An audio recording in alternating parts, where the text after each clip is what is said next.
2 বছর আগে ইউরো সেমিফাইনালে 16 বছরের একটা বালক ফ্রান্সের স্বপ্ন ভেঙে দিয়েছিল। And his name is Lamine Yamal. এবারও ওয়ার্ল্ড কাপ সেমিফাইনালে সে দাঁড়িয়ে আছে এমবাপ্পের সামনে। And the question is simple, who will be at the final, Yamal or Mbappe? France versus Spain, what a semifinal we have on our hands. একদিকে টুর্নামেন্টের সবচেয়ে consistent দল ফ্রান্স, অন্যদিকে 2010-এর পর প্রথমবার ওয়ার্ল্ড কাপ সেমিফাইনাল খেলতে নামছে স্পেন। একদিকে এক্সপেরিয়েন্স, অন্যদিকে ফেয়ারলেস ইয়ং ট্যালেন্টস। দুই দলের হিস্ট্রিটাও কম ইন্টারেস্টিং না। নিজেদের 38 বারের দেখায় ওয়ার্ল্ড কাপে মাত্র একবার মুখোমুখি হয়েছে 2006 সালে, সেখানে ফ্রান্স 3-1 গোলে জিতেছিল। কিন্তু ফুটবল ফ্যানরা সবচেয়ে বেশি মনে রাখে অন্য একটা ম্যাচ, 2024-এর ইউরো সেমিফাইনাল। সেই ম্যাচে ফ্রান্স এগিয়েছিল, সবকিছু তাদের কন্ট্রোলে ছিল। And then came Lamine Yamal. একটা গোল, একটা মোমেন্ট, পুরো ম্যাচের গল্পটাই বদলে গেল। Spain won, France were out.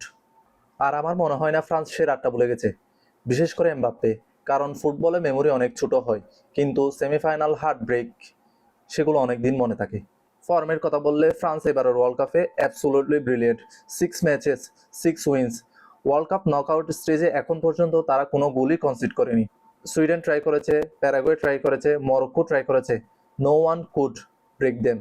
R defence তো তাদের মূল অস্ত্র না, তাদের মূল অস্ত্র হলো attack, and their attack is ruthless. আর এই ফ্রান্স টিমের সবচেয়ে ডেঞ্জারাস দিক হলো দেয়ার মাল্টিপল অ্যাটাকিং চয়েসেস। অন্যদিকে স্পেনের জার্নিটা ছিল বেশ ড্রামাটিক। বেশিরভাগ ম্যাচই তারা জিতেছে 1 গোল মার্জিনে। 2 বার 85 মিনিট পর গিয়ে গোল করেছে। Late winner, late drama, and the key player was Mikel Merino. Tactically এই ম্যাচটা দারুণ ইন্টারেস্টিং হতে যাচ্ছে। ফ্রান্স আর হ্যাপি উইথাউট দ্য বল। তারা আপনাকে পজিশন নিতে দিবে, তারা আপনাকে বিল্ড আপ করতে দেবে, আর তারপর একটা ইন্টারসেপশন, একটা থ্রু বল, আর হঠাৎ করে এমবাপ্পে দৌড়াচ্ছে ওপেন স্পেসে। কাউন্টার অ্যাটাকে এই ফ্রান্স টিম অ্যাবসোলুটলি ডেথলি।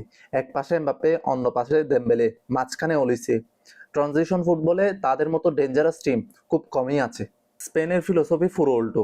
তারা বল নিজেদের কাছে রাখতে চায়, ছোট ছোট পাস খেলতে চায়, গেম কন্ট্রোল করতে চায়, টেম্পো কন্ট্রোল করতে চায়। কিন্তু সমস্যা এক জায়গায়, তারা যদি ফ্রান্সের প্রেস ব্রেক করতে না পারে, তাহলে কাউন্টার অ্যাটাকে বেশ ভুগতেই হবে।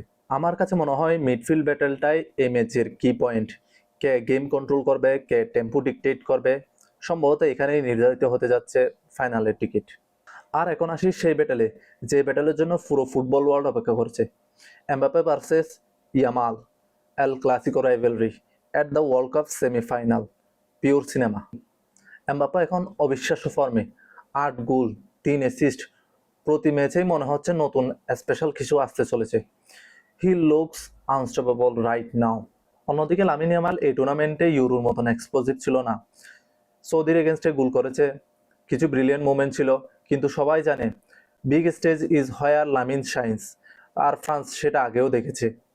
ফ্রান্সের আরও 2জন প্লেয়ার নিয়ে বলতে হয়, অলিসে আর দেম্বেলে। এমবাপ্পেকে যেভাবে সঙ্গ দিচ্ছে, এই ম্যাচে ফ্রান্সের পাল্লাটা কিছুটা হলেও ভারী থাকবে। আর আমার মতে এই টুর্নামেন্টের এখন পর্যন্ত বেস্ট মিডফিল্ডার হলো রড্রি। সেও এই ম্যাচে একটা ইম্প্যাক্টফুল প্লেয়ার হতে পারে। এই ধরনের ম্যাচে একটা মিস্টেক পুরো খেলা বদলে দিতে পারে। একটা মোমেন্ট, একটা কাউন্টার, একটা ম্যাজিক্যাল গোল, গেম ফিনিশ। আর ওভারঅল যদি প্রেডিকশন করতে হয়, আমার প্রেডিকশন থাকবে ফ্রান্স 2, স্পেন 1। আর স্পেন যদি মিডফিল্ডে কন্ট্রোল দেখাতে পারে, it could be France 0, Spain 2।